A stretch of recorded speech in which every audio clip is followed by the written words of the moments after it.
अगर आप भी लेना चाहते हैं देश दुनिया की तमाम जानकारी तो आज ही सब्सक्राइब करें हमारे चैनल को। साथ ही नीचे दिए बेल आइकन को जरूर दबाएं ताकि हर अपडेट आप तक पहुंच सके। नमस्कार, प्रभा साक्षी के शंखध्वनि कार्यक्रम में आप सभी का स्वागत है। मैं आपके साथ अर्चना द्विवेदी।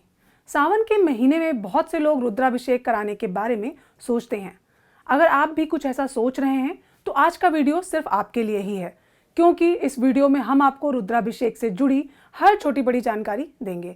जैसे रुद्राभिषेक कब कराना चाहिए, कब नहीं कराना चाहिए, किस चीज़ से रुद्राभिषेक करने से क्या फल मिलता है, रुद्राभिषेक की महिमा क्या है और रुद्राभिषेक में क्या क्या सामग्री लगती है।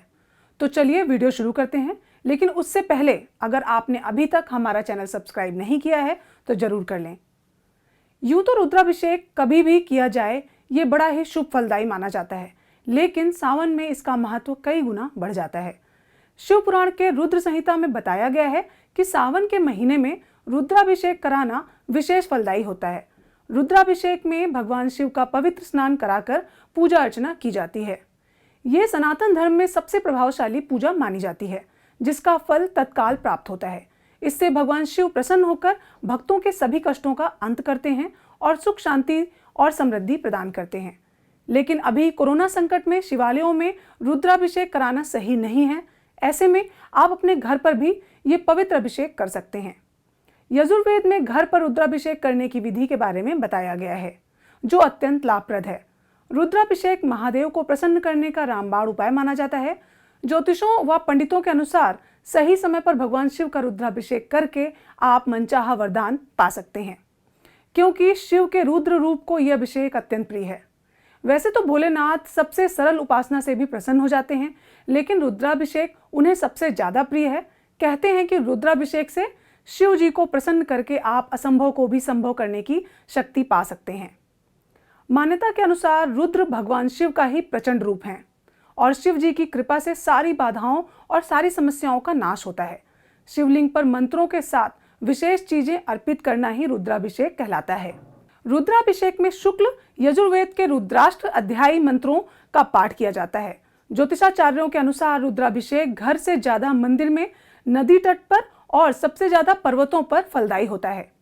चलिए अब जानते हैं अलग अलग वस्तुओं से अभिषेक करने का क्या फल होता है। घी की धारा से अभिषेक करने से वंश बढ़ता है। गन्ने के रस से अभिषेक करने से दुर्योग नष्ट होते हैं और मनोकामनाओं की पूर्ति होती है। शक्कर मिले दूध से अभिषेक करने से इंसान विद्वान हो जाता है। शहद से अभिषेक करने से पुरानी बीमारियां नष्ट होती हैं। गाय के दूध से अभिषेक करने से आरोग्य मिलता है। शक्कर मिले जल से अभिषेक करने से संतान प्राप्ति सरल हो जाती है। भस्म से अभिषेक करने से इंसान को मुक्ति और मोक्ष की प्राप्ति होती है। कुछ विशेष परिस्थितियों में तेल से भी शिव जी का अभिषेक होता है। कोई भी धार्मिक कार्य करने में समय और मुहूर्त का विशेष महत्व होता है। रुद्राभिषेक के लिए भी कुछ उत्तम योग बनते हैं। रुद्राभिषेक के लिए शिव जी की उपस्थिति देखना बहुत जरूरी है। शिव जी का निवास देखे बिना कभी भी रुद्राभिषेक ना करें, बुरा प्रभाव होता है। माना जाता है कि देवों के देव महादेव ब्रह्मांड में घूमते रहते हैं। महादेव कभी माँ गौरी के साथ होते हैं तो कभी कभी कैलाश पर विराजते हैं। ज्योतिषाचार्यों की माने तो रुद्राभिषेक तभी करना चाहिए जब शिव जी का निवास मंगलकारी हो। हर महीने के शुक्ल पक्ष की द्वितीया और नवमी को एवं कृष्ण पक्ष की प्रतिपदा, अष्टमी और अमावस्या को शिव जी माँ गौरी के साथ रहते हैं। कृष्ण पक्ष की चतुर्थी और एकादशी को एवं शुक्ल पक्ष की पंचमी और द्वादशी तिथि को महादेव कैलाश पर वास करते हैं। कृष्ण पक्ष की पंचमी और द्वादशी को एवं शुक्ल पक्ष की षष्ठी और त्रयोदशी तिथि को शिव जी नंदी पर सवार होकर पूरा विश्व भ्रमण करते हैं। रुद्राभिषेक के लिए इन तिथियों में महादेव का निवास मंगलकारी होता है, अतः आप इन तिथियों में रुद्राभिषेक कर सकते हैं। अब जानते हैं कब भोलेनाथ का निवास अनिष्टकारी होता है। कृष्ण पक्ष की सप्तमी और चतुर्दशी को एवं शुक्ल पक्ष की प्रतिपदा, अष्टमी और पूर्णिमा को भगवान शिव शमशान में समाधि में रहते हैं। कृष्ण पक्ष की द्वितीया और नवमी एवं शुक्ल पक्ष की तृतीया और दशमी को महादेव देवताओं की समस्याएं सुनते हैं। कृष्ण पक्ष की तृतीया और दशमी एवं शुक्ल पक्ष की चतुर्थी एवं एकादशी को नटराज क्रीड़ा में व्यस्त रहते हैं। कृष्ण पक्ष की षष्ठी और त्रयोदशी एवं शुक्ल पक्ष की सप्तमी और चतुर्दशी को रुद्र भोजन करते हैं। इसलिए इन तिथियों में रुद्राभिषेक नहीं किया जा सकता है। इसके अलावा कुछ व्रत और त्यौहार रुद्राभिषेक के लिए हमेशा ही शुभ होते हैं। उन दिनों में तिथियों का ध्यान रखने की जरूरत नहीं होती है। जैसे शिवरात्रि, प्रदोष और सावन के सोमवार को शिव के निवास पर विचार नहीं किया जाता है।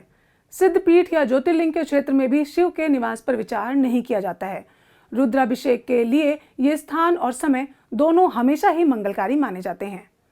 आपको इन सभी तिथियों में से किसी भी तरह का संशय हो तो आप डिस्क्रिप्शन बॉक्स में जाकर चेक कर सकते हैं कि रुद्राभिषेक कब करना है और कब करना नहीं चाहिए। उम्मीद है आपको वीडियो पसंद आया होगा। अगले सप्ताह फिर से किसी नई जानकारी के साथ मिलेंगे। तब तक के लिए धन्यवाद।